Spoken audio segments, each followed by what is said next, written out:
Bonjour William, bonjour à tous. Fin du suspense concernant les retraites. Éric Woerth dévoile en ce moment même l'avant-projet. Âge du départ à la retraite, durée de cotisation au revenu. Aurélie Herel nous donne le détail de ce qui va changer. Première décision très attendue. À compter de juillet 2011, l'âge légal de départ à la retraite passe progressivement de 60 à 62 ans. Il sera effectif en 2018. Un allongement progressif de 4 mois par an à partir de la génération de 1951. La durée de cotisation sera allongée et passera à 41 ans et demi en 2020. Les plus hauts revenus sont mis à contribution, 1% supplémentaire sur la dernière tranche d'impôt sur le revenu. Augmentation aussi des prélèvements sur les stock options et les retraites chapeau. C'est pas le courage, c'est pas ça le courage, franchement. Et moi j'aimerais... Nous a rejoint sur ce plateau Jean-Paul Chapelle, notre spécialiste économie. Bonjour Jean-Paul. Bonjour Nabila. Les grandes lignes de cette réforme sont maintenant connues. Salariés, entreprises, tout le monde va contribuer. Que faut-il en penser ? Oui, on voit bien que pour combler les déficits, il n'y a pas une solution unique. Bien au contraire, tous les curseurs ont été actionnés. C'est une réforme qui se veut équilibrée. Les taxes nouvelles imposées aux ménages atteignent 1,5 milliard d'euros l'an prochain. Celles imposées aux entreprises représentent 2,2 milliards. Symboliquement, les hauts revenus vont contribuer. Le barème de l'impôt passe de 40 à 41% pour la tranche supérieure, donc celle des plus hauts revenus. Les fonctionnaires vont voir leurs cotisations alignées sur celle du privé, donc le taux de cotisation passera de 7,8 à 10,5, mais ça sera étalé sur 10 ans. Un effort substantiel pour les salariés en général. Il est vrai que cette réforme reste scrutée par les marchés financiers qui menacent de dégrader la note de crédibilité de la France.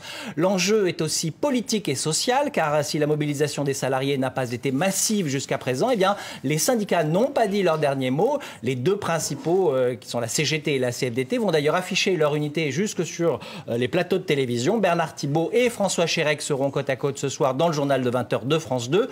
Reste enfin une inconnue économique, la capacité des entreprises à changer leurs habitudes. Celles qui ont écarté pendant des décennies les seniors du monde du travail, vont-elles maintenir ces salariés dans leurs effectifs sous prétexte que la loi le prévoit?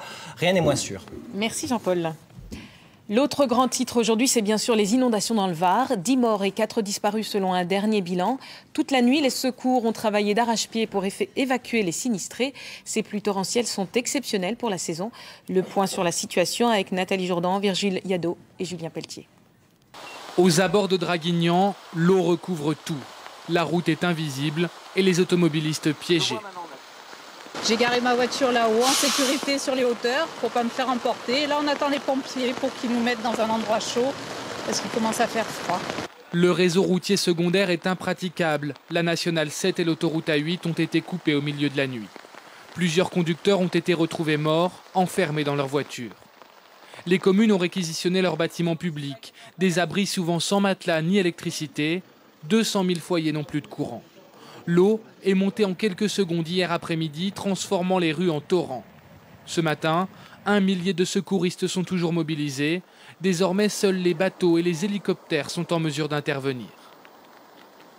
On a surtout beaucoup de voitures, beaucoup de carcasses de voitures qui sont complètement abandonnées, inondées.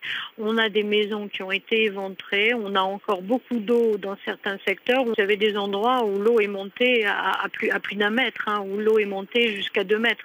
Le trafic ferroviaire est interrompu. L'aéroport de Toulon fermé. Selon les autorités, le niveau des eaux pourrait continuer de monter dans les heures qui viennent. Les intempéries vont se déplacer aujourd'hui vers l'ouest. Météo France lance une alerte de vigilance orange sur les Pyrénées-Atlantiques et les Hautes-Pyrénées, où des pluies abondantes vont s'abattre sur le Pays Basque. Prudence donc si vous devez vous déplacer dans la région. C'est la fin de ce journal. Prochain rendez-vous avec l'actualité, l'édition de 13h avec Élise Lucet. Très bonne journée à tous. Merci Nabila. À tout à l'heure. Vous en voulez un petit coup? Stop. C'est facile, voyons. Essayez. Comment vous faites? Il faut souffler. Oui, vous soufflez, mais... Oui, il faut souffler.